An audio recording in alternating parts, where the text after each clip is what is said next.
योगी का दावा है कि इन्फ्लुएंसर्स को रोजगार मिलेगा तो प्रदेश का ही तो विकास होगा, लेकिन बेरोजगारी के नाम पर पांव पटकने वाले विपक्षी नेताओं को ये पच नहीं रहा है। अखिलेश ने योगी सरकार की नई सोशल मीडिया पॉलिसी का सच बताने का दावा करते हुए ट्वीट करके तंज कसा है। उन्होंने लिखा, हम बांट रहे हैं दाने, गाओ हमारे गाने, जेल तुम्हारा घर है अगर हुए बेगाने। ये तरफदारी के लिए दी जाने वाली घूस है। सरकार के चरणों में पड़े रहने वाले चारण पैदा करना चाहती है बीजेपी। बस यहीं से बयानों की बाढ़ आ गई और प्रियंका से लेकर ओवैसी तक सब सोशल पर वोकल होने लगे और योगी के फैसले को सरकारी घूस बताने में लग गए। अभिव्यक्ति पे रोक लगाई जा रही है, पीड़ा पर रोक लगाई जा रही है। जो समस्याएं हैं उसको अभिव्यक्ति न हो सके, ये प्रयास किया जा रहा है। मैं इसकी निंदा करता हूँ। आप गलत कर रहे हैं, चोरी कर रहे हैं लोग, उनको अगर कहेंगे तब भी मृत्युदंड का प्रोविजन कर देंगे। तो ये जो नीतियां हैं, जब आदमी बिल्कुल गलत रास्ते पर चलने लगता है, बदहवास हो जाता है, तब ऐसी बातें करता है। तो 27 में और उसके बाद 29 में ख़त्म। एक तो अच्छा प्लेटफार्म है, ये भी रोजगार का एक अवसर पैदा कर रही है उत्तर प्रदेश की सरकार।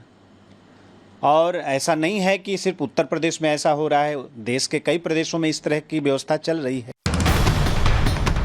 योगी कोई फैसला ले और विपक्ष सियासत ना करे, ऐसा भी भला हो सकता है क्या? वो भी तब जब उत्तर प्रदेश में 10 सीटों पर उपचुनाव आने वाले हों। लेकिन दावा यह है कि यूपी सरकार की ये पॉलिसी न सिर्फ रोजगार देगी बल्कि जनता को सरकारी योजनाओं के बारे में जानकारी भी देगी। कुल मिलाकर सोशल मीडिया पर वाहवाही करनी है और हाँ, आपत्तिजनक या फिर देश विरोधी पोस्ट की तो जेल की हवा भी खानी पड़ेगी। देश में रहना है, उस देश का ही अगर देश विरोधी करेंगे तो ये देश को तोड़ने का काम है। तो देश अगर अखंड भारत बनना है तो देश की मजबूती के लिए इन्होंने बहुत सही निर्णय लिया है। ये तो पहले ही हो जाना चाहिए था कि जिसको देखो वो देश विरोधी पोस्ट डाला करता, खाता यहाँ की बजाता कहीं की। और ये योगी जी पूरा अच्छा काम जो आदेश हुआ है बहुत सराहनीय है, बहुत अच्छा और बहुत सुंदर हुआ है। आप सोशल मीडिया पे जरा से भी गलत खबर डाल दीजिए, उसके दुष्परिणाम आने लगते हैं, सांप्रदायिक दंगे फैलने लगते हैं, तो इससे एक माहौल खराब होता है। जो अफजल के जयकारे लगा के उसकी ऑनलाइन पोस्ट डालते थे, जो देश विरोधी गतिविधियां करते थे, ऑनलाइन पोस्ट डालते थे, जिससे माहौल बिगड़ता था, ऐसा करके माननीय योगी जी ने बहुत ही सराहनीय काम किया है। योगी के फैसले से नेता भले परेशान हो, मगर सोशल मीडिया चलाने वाले करोड़ों लोग गदगद हैं। कौन जाने कब किसकी लॉटरी लग जाए। लेकिन योगी की सोशल स्ट्राइक से विरोधी जख्मी है, इसीलिए तो सियासत के जरिए ही अब मरहम लगाने में लगे हैं। Bureau report, Republic Bharat.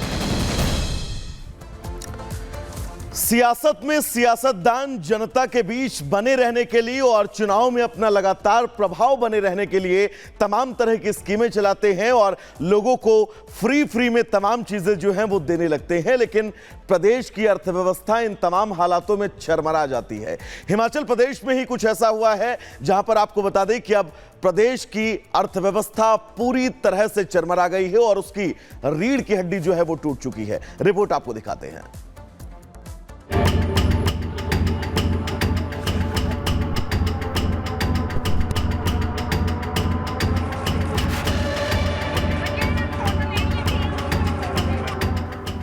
कहते हैं कि जितनी चादर हो उतने ही पैर पसारना चाहिए, लेकिन ये बात आज के राजनेता सत्ता की हसरत में कुछ इस तरह भुला देते हैं कि राज्य की जेब जवाब देने लगती है। कुर्सी पाने के लिए की गई तिकड़मे और रेवड़ियों की बौछार जनता पर भी बोझ बनकर गिरने लगती है, तो विकास और अर्थव्यवस्था धराशायी हो जाते हैं।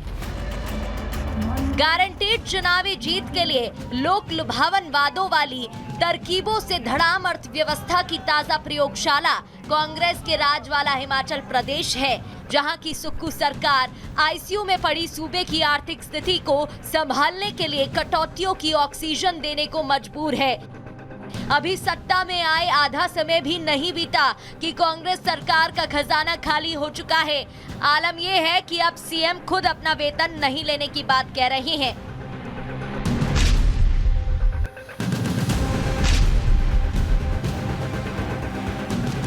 हिमाचल प्रदेश की आर्थिक स्थिति देश की सियासत और सोशल मीडिया पर चर्चा का केंद्र है।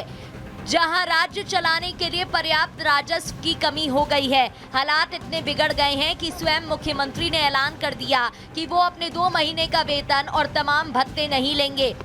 इतना ही नहीं, विधानसभा में इस बारे में बताते हुए सीएम सुक्कू ने कहा कि उनकी सरकार के सभी मंत्री और मुख्य संसदीय सचिव भी अगले 2 महीने तक वेतन और भत्ते नहीं लेंगे। सभी मंत्रिमंडल वाले के सदस्यों ने ये तय किया कि जब तक प्रदेश की आने वाले समय में जो सुधार और अच्छा नज़र आता है, 2 महीने तक ना पे लेंगे, ना टीए लेंगे, ना डीए लेंगे।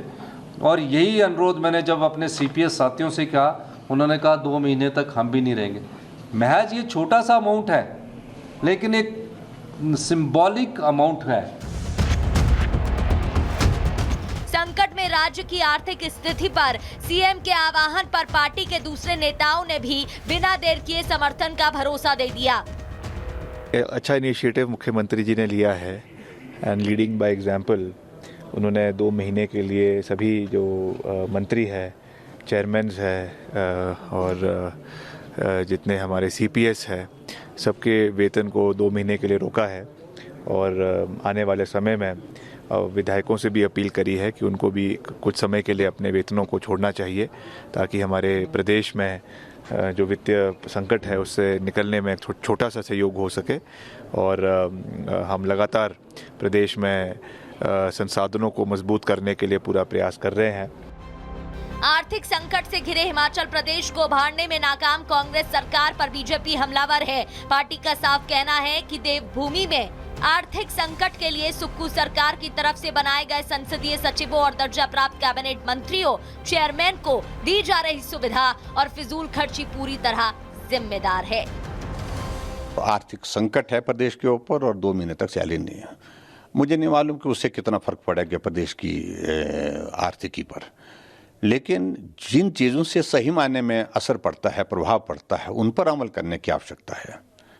सीपीएस आपने जो कॉन्स्टिट्यूशन के मुताबिक नहीं बन सकते वो आपने बना करके रखें। कैबिनेट के दर्जे के साथ आपने बहुत सारे लोग बना के रखे हैं, चेयरमैन बना रखे हैं, और जिस प्रकार से सारी चीज़ें सुविधाएं उनको उस प्रकार से दी गई है, तो निश्चित रूप से मैं मानता हूं कि इससे सारी चीज़ों का समाधान नहीं है।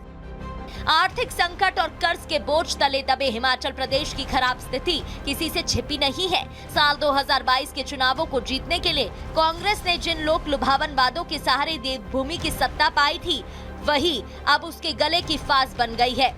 मसलन क्यों चरमराई हिमाचल की अर्थव्यवस्था? ओपीएस बहाली से अर्थव्यवस्था पर भारी दबाव।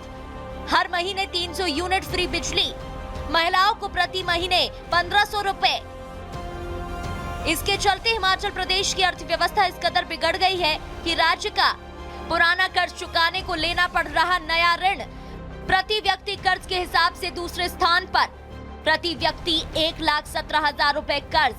कर्मचारी प्लस पेंशनर की 10,000 करोड़ की देनदारी बकाया। हिमाचल की रेवेन्यू डेफिसिट ग्रांट घटी। जीडीपी का 5% तक लोन की क्षमता घटकर 3.5%।